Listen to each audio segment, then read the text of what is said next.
दोस्तों, आज की एक घटना एक ऐसे आदमी की है जिसके पास किसी चीज की कोई कमी नहीं थी, लेकिन फिर भी उसके साथ कुछ ऐसा होता है जिसे सुनकर आप सिहर उठेंगे।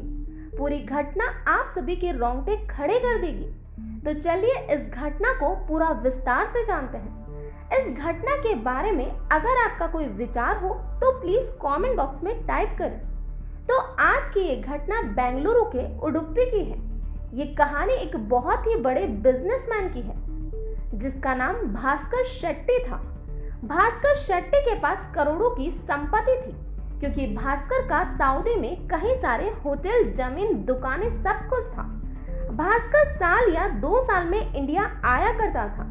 घर में उसकी पत्नी राजेश्वरी और 20 साल का बेटा नवनीत है, लेकिन नवनीत की तबीयत अक्सर खराब रहती थी।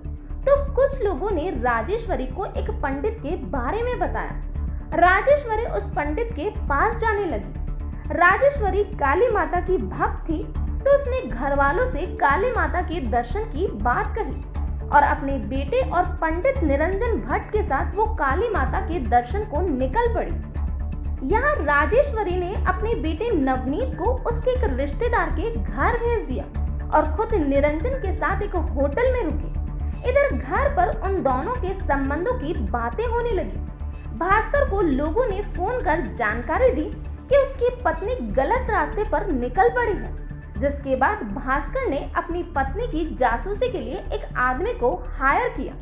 उस आदमी ने बताया कि उसकी पत्नी और पंडित के बीच अवैध संबंध है और बेटा भी इन सब में शामिल है। भास्कर उसी दिन सऊदी से इंडिया आता है, अपने अकाउंट को चेक करता है जिसमें लाखों की गड़बड़ी आती है। अब राजेश्वरी को ये डर सताने लगा कि उसका पति उसे जायदाद से बेदखल कर देगा, क्योंकि उसने अपनी पत्नी को छोड़ने की बात कही थी। लेकिन राजेश्वरी इस ऐशो आराम को छोड़ना नहीं चाहती थी और साथ ही उसे प्रेमी भी चाहिए था।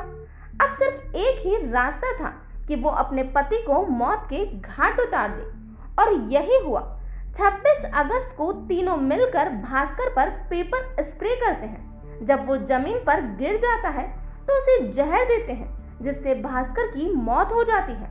इसके बाद तीनों लाश को गाड़ी की डिक्की में डालते हैं और निरंजन के घर पहुंचते हैं। भास्कर की बॉडी पर पहले घी और चंदन का लेप लगाते हैं, जिससे उसके जलने से बदबू ना आए। इसके बाद हवन कुंड जलाकर उसकी लाश को जला देते हैं। आसपास के लोगों को कोई शक न हो, इसीलिए जोर जोर से मंत्रों का उच्चारण करते हैं। जब लाश पूरी तरह जल जाती है तो उसकी अस्थियों को एक बोरे में भरकर नदी में फेंक देते हैं। इधर भास्कर की मां लगातार बेटे को फोन करती है।